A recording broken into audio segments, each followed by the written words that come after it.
We'd like to thank Spark for being the presenting sponsor of African Tech Roundup's podcast mini-series on the entrepreneurial progress being made in some of the world's most vulnerable states. Spark is a Dutch NGO that bridges the gap between higher education and entrepreneurship in fragile and conflict-ridden regions of North and Sub-Saharan Africa and the Middle East. To learn more about Spark and the opportunities they're creating, visit sparkonline.org. That's spark-online.org. This show features the American founder and chief tree officer at the Desert Date Company. The Desert Date Company is a natural ingredient supplier and skincare brand based on the banks of the Nile River in northern Uganda. My guest was previously Spark's South Sudan country manager, a role she inhabited for 4 years, and which saw her implement an agribusiness program focused on value chain development. This conversation features insight into how to merge the conservation of threatened medicinal trees and a focus on creating meaningful wealth for underprivileged women with an ambitious commercial aspiration. This podcast was taped at the fringes of Spark's 6th annual Ignite Conference, a premier gathering of refugees, entrepreneurs, educators, private sector actors, government leaders, academics, and NGOs. This is an independent African Tech Roundup production. The opinions expressed by me, your host, and those of my guests do not necessarily reflect the opinions of the presenting partner, Spark. Hi, my name is Lauren Servin, and I'm the founder of the Desert Date Company. We're a supply company out of northern Uganda, focusing on making desert date oil, but we also supply some other ingredients such as shea butter and Arabic gum. And we have a brand also, which we're going to be launching in the spring, which has ready-to-use products for consumers, and they're very, very lovely. Welcome to the African Tech Roundup, Lauren. Thank you. I'm really excited to be here. So tell everybody where this industrious plan you're up to is happening. Okay.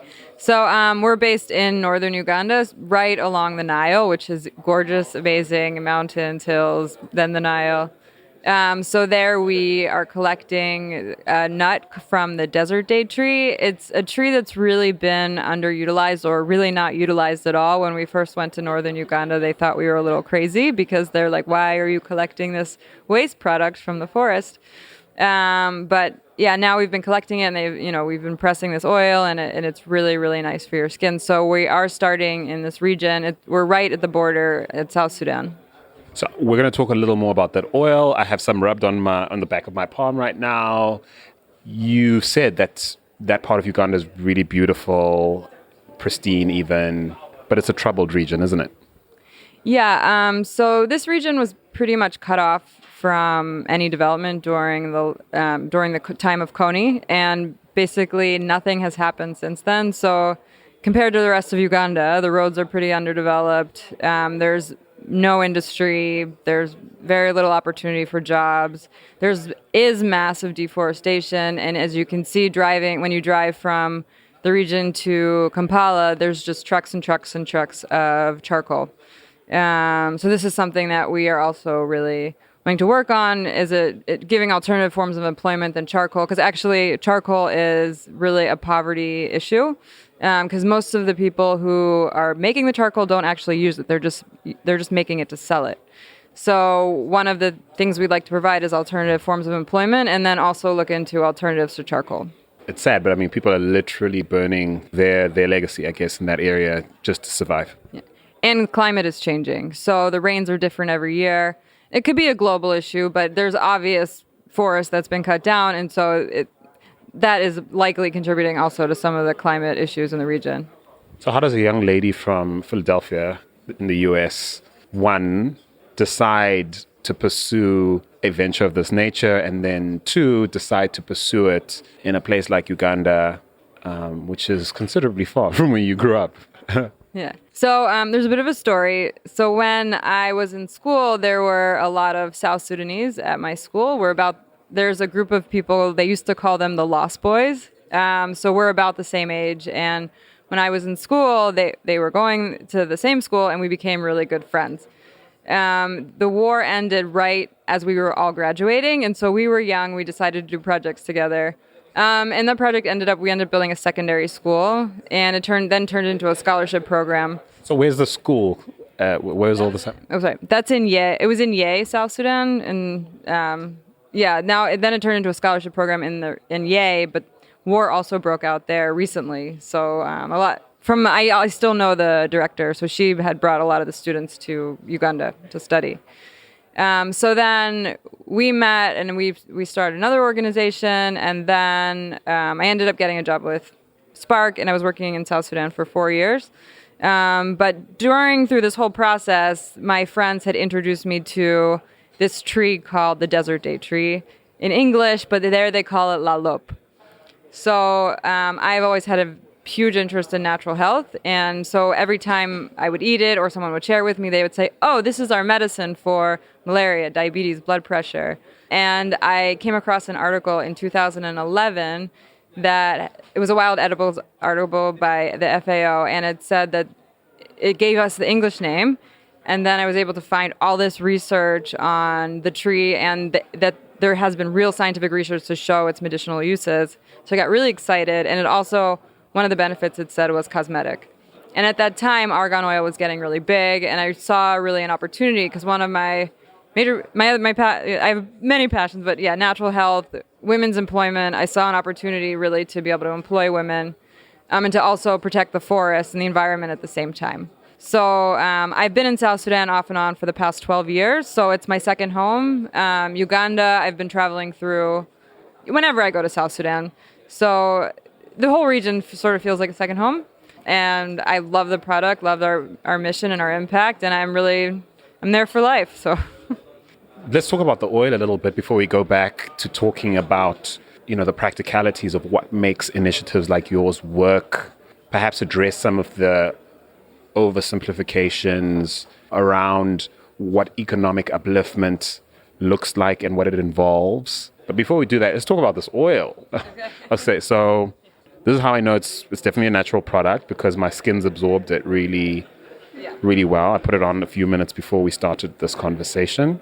I struggle with eczema. I'm really sensitive to a lot of different things. My wife and I are both crazy about, good things that are natural and good for your body as well as your skin. I could see myself buying into this idea, and I imagine given all the different applications of your product, you've decided to go the cosmetic route. I sense there's a pragmatic reason for that. What's the big idea? Talk to me about the oil and the big sort of commercial opportunity here. Yeah. The brand is going to be basically an overall health company. Currently, the focus is on skincare. Oils are very big right now, so we would like to introduce this as a new oil. The new cumin oil, the new argan, the new black castor oil, that sort of thing.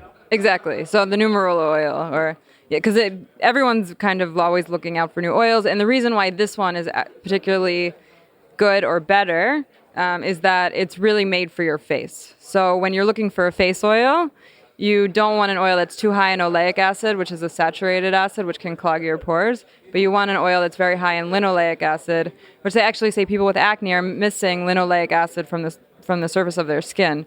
So this helps prevent acne. It helps also heal the wounds from acne. Actually, in ancient Egypt, they used to use it to heal scars and sunburn. So yeah, it's really good for different skin conditions. We have a lot of people who use it for eczema because it has a natural steroid in it. So yeah, we don't add any steroids. It's just a natural. It's called a desogenin steroid, steroidal desogenin, and then it also is anti-inflammatory, so it helps with some of that inflammation. It's an overall very good product. It's also antibacterial, antifungal, and antiviral, which helps break down fungal walls of different skin issues. Yeah. So talk to me about how this tree grows. Does it grow naturally? Is it cultivated? What's the impact on the environment to harvest? And have you thought about how, the beneficiation circle ends up benefiting the community this tree grows in? Yeah. So this tree, it's a wild tree. It's been growing in the region for as long as people can remember. So by harvesting it, we're actually protecting it because we don't harvest any wood. Everything, we just harvest the seed of the tree. And we're working on getting Fair Wild certified, so they make sure that you're not harvesting every nut. And we're not doing that yet either. But so that you're still harvesting sustainably, even with harvesting seeds. The way in which we're doing it really benefits the community. The community actually is now protecting the tree. Would this have been a tree that the community might have turned into charcoal otherwise? So there is a place, it's really sad, in Māori language where we are, the tree is called lugba. So there was a whole area called lugba tree. The place of the lugba. The place of the lugba. There are no trees there anymore. No lugba, no desert date trees. They've all been cut down and deforested. Because actually this makes a really nice charcoal which burns really long and with less smoke. So it's a desirable tree for that product. But through making the oil, the community sees the value to protect it. It also helps maintain climate change. It's been studied to a tree to prevent climate change because the roots go very, very deep, so it holds the soil in place, and it has a nice canopy. In West Africa, they're building this green wall, and they've been planting it actually. But in northern Uganda, they haven't been planting it, but we do also plan to do some reforesting. Right. And so how big is your enterprise right now? Like, how many people are you hiring? How big is your team? Yes. How big is the business right now? Right now is our management staff. We're two. We're still in our startup phase, but we're working with about 40 women. We have groups of 20 and 20 on either side of the river. That's 40 core women. But when we do the collection, we've documented about 100 or so because it's open to anyone who hears about it and they want to collect, and then we just look at the quality and then we purchase from them. So correct me if I'm wrong, but it feels like there's this binary approach to a story like yours, like going mainstream. And usually the one in the zero leaves the actual community or the actual domestic population left in the cold either way. So either this doesn't become big enough a thing to make a mainstream impact to the economic well-being of the average Ugandan, the average person in the region you operate, or it becomes this massive thing, rolls in like the international big brands or intermediaries, and literally shut people out of their own resource and its beneficiation. How do we ensure that your story doesn't become one or the other? You obviously want to grow and make an impact here, but someone's listening right now, Unilever, for example. Yeah. So this is something I'm really thinking about because we've really kind of created a strong bond with the community. When we're there, we're there eating lunch with them every day, and we're really close. So the company right now is an LLC in the U.S., but I would like to register it as a B Corp, switch the registration, and the B Corp helps you preserve your mission. So it makes it not, because you have a legal obligation of your fiduciary responsibility to make sure that you put profit over everything else. But when you have a B Corp, not tested in court yet, but it's, we'll see what happens once it actually goes to court, that you can put your social mission and profits kind of on the same level. We're taking a quick break to tell you a little more about Spark, the presenting sponsor of this series. Spark is a Dutch NGO with a difference. Since being founded by two Dutch students in the 1990s to stem the degradation of higher education in the Balkans, the organization has grown to deliver expert services in 15 of the world's most vulnerable countries, including Libya, Liberia, and Syria. Spark bridges the gap between higher education and entrepreneurship by providing scholarships to displaced people, catalyzing student participation through civic leadership, and providing entrepreneurs with the support they need to succeed. To learn more about how Spark is rebuilding futures through vocational education and SME growth programs in the Middle East, as well as North and Sub-Saharan Africa, visit sparkonline.org. That's spark-online.org. So step one, you're finding legal means to ensure that you preserve the sanctity of your mission going forward. Okay, so what next? So also, I think one of the things I've been looking at is that I think fair trade is not enough. I think it still leaves people at a certain level. So we're really looking into how we can create wealth for the women by, one, paying good wages, two, working on savings, and three, looking into the cooperative model versus what about just them owning some options in the company? Because that was going to be my next question. There's also the question of participating in the economic aspect, beyond growing the stuff, harvesting it, the access to markets. Obviously, what you bring to the table in a way that those women and the community you're serving or working with can't do or be for themselves. How do we bring them on board in that respect? I'm teasing out what, for many, is like the classic. The tech would fix that, There's a big trend towards this in other supply chains around the continent, certainly in the East Africa region. Big plays getting big venture capital investments, the likes of Twiga, for example, solving for supply chain management and a myriad of apps trying to ensure that the farmer is connected to the market in a way they never were before. What do you make of these kind of things?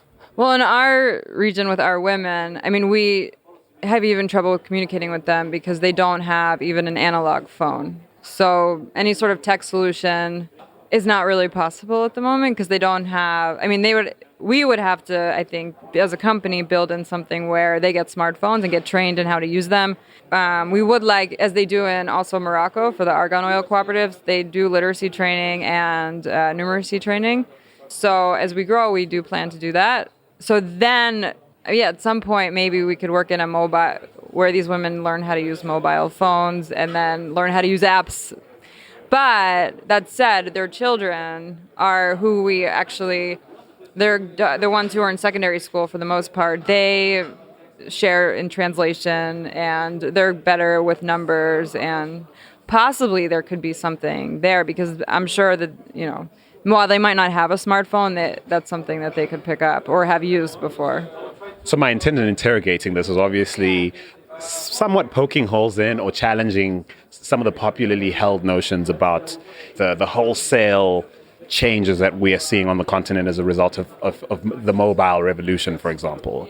And I suppose it's just really important to me to demonstrate to people that there isn't a single story that's applicable across the continent. There are lots of nuances, wouldn't you say? Yeah, and I think, in areas that are so impoverished where they haven't had a lot of exposure and there is still a lot of illiteracy, that mobile tech solutions at the moment are not the solution. There has to be other forms of education in between there, and then with some also supply chains where there's a new product for the market, it's still a little bit challenging. I think it's easier in an agricultural supply chain where you're selling maize or you're selling bananas or something. You're looking for a market that exists, so you're making connections. Sometimes with some businesses, you just have to do the nitty-gritty, hard, labor-intensive work, and the innovation will come, I feel like, because these ideas that we're having are also coming from different things we're seeing in the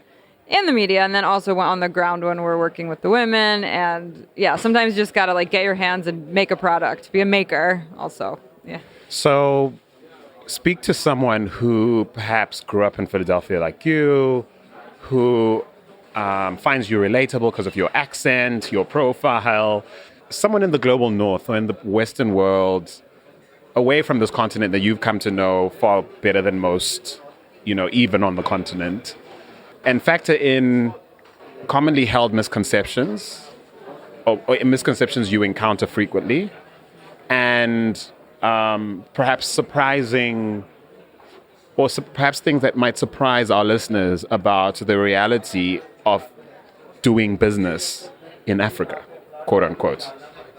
I think that a lot of the perceptions about Africa is that, we grow up with parents saying, there's kids starving in Africa, you better eat what's on your plate. I think that kind of has put this mentality for people that Africa is a victim.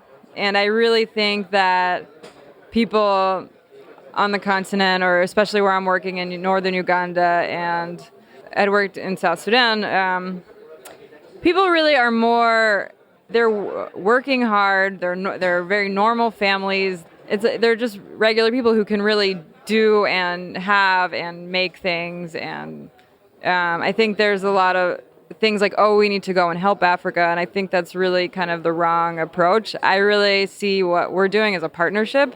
I don't see myself as helping. I see this as these women are my business partners, and I feel very honored to be able to work with them. And I think that their contribution is huge, and that they don't need my help. I need their help as much as they need, my market help to get the product to market. I need their help to make the product. I really see working in partnership with the continent and not as what most of the West feels that they need to go and help. And there's so much potential, and I just feel like sometimes a lot of it just needs to be unlocked, and I think it's just waiting to be unlocked. When I was working with Spark before, we were training entrepreneurs, and there was just these fantastic, brilliant ideas coming from these guys that just weren't given the opportunity to have it. They just needed one to hear outside external ideas, or they just needed one little thing to switch their mindset, and it unlocked a whole universe for them. For example, one of the guys in our business plan competition, he's a medical doctor, and he came to the competition for goats. He wanted to do a goat farm, and he was living in Uganda, then was trained there, moved back to South Sudan, wasn't thinking about anything that big, came to our training, learned about business development, entrepreneur, making cash flows, making budgets, raising funding from different people. To my disappointment, didn't win our business plan competition, but he ended up having a much better result because he left, wrote a whole business plan for starting a school for clinicians, funded some of it himself, then became an Unreasonable Fellow in Uganda. Now he travels all over, getting funding from different funders, and he's opened a school. He opened a school in South Sudan, and during the war they just closed it, but he reopened it in Arua, and he's trained I don't know how many clinicians, which is what we would consider nurse practitioners in the U.S. He's trained them from all over South Sudan, Nuba Mountains. And this is just from opening one little socket in his mind, because there's just not a lot of exposure from the outside. I think the interaction with the global community and global ideas and innovative thinking and is just what, just that little, as we spark, that, would help really kind of get what's already there kind of to grow really big. The beneficiary model is so ingrained in some places because that has been the dominant approach. So there's a lot of expectation of handouts at the moment, but that's hopefully going to be changing, especially in other countries outside, which are not so war-torn. But in business, whenever we approach a community or I work with the women, I go with my colleague who's from the local community, and we have an honest conversation on how, I'm not here as a NGO worker. I'm not here as to give anything out. We're here to do business. This is a business, and we want to partner with you. So right up front, that's the conversation. So if you provide quality product, we can get market, and we're definitely your partner. We're not your fairy godmother. Yeah, we're not coming from outside to do anything, to dream up some funny project and then implement it in your community. Yeah. Right. So perhaps to close on a light note, how do you end up in Sudan, doing school in Sudan? That's a pretty unique experience. So I didn't go to school in Sudan. You met people who... Yeah, so I went to the University of Vermont, and you met Sudanese people. See, I wasn't listening. I didn't hear. I missed that. Yeah. So then there's a lot of South Sudanese in my university. There's a lot of South Sudanese in Vermont. So I became very involved with the South Sudanese community. And the Lost Boys led you home. Yeah. So then the war was over. My friend Abraham, who's still a really good friend, he invited me to meet his mom. He said he hadn't talked to his mom in 17 years. And he's like, oh, I'm going to go meet my mom in Sudan. And I was like, yeah, I'd love to come. And then my parents said, no way. But then I still kept that dream, and we started an organization together. So then I had to go and register the organization and then start working there. So, and then fell in love. I mean, South Sudan has a lot of challenges, but there's lovely people, and it's a lovely place. It's just run into some really, really nasty things in the past few years, but hopefully, there's still a lot of challenges, but we'll keep the hope alive that it's going to change. Okay. Well, thank you so much for being on the African Tech Roundup, Lauren, and all the best with this brand. Are you ready to put it out in the world as something that's on its way, or should we sort of wait till like a big announcement or something of that nature? So we do. So we have the supply company and the brand, and so the brand is going to be launching in the spring. What's it called? It's called La Loup tree. So La Loup is how you say the name of the tree in South Sudan. In Arabic, it's La Lobe, but in South Sudan they say La Loup. So I find it very pretty, and it means a lot. It has a lot of meaning to me and to South Sudanese. So.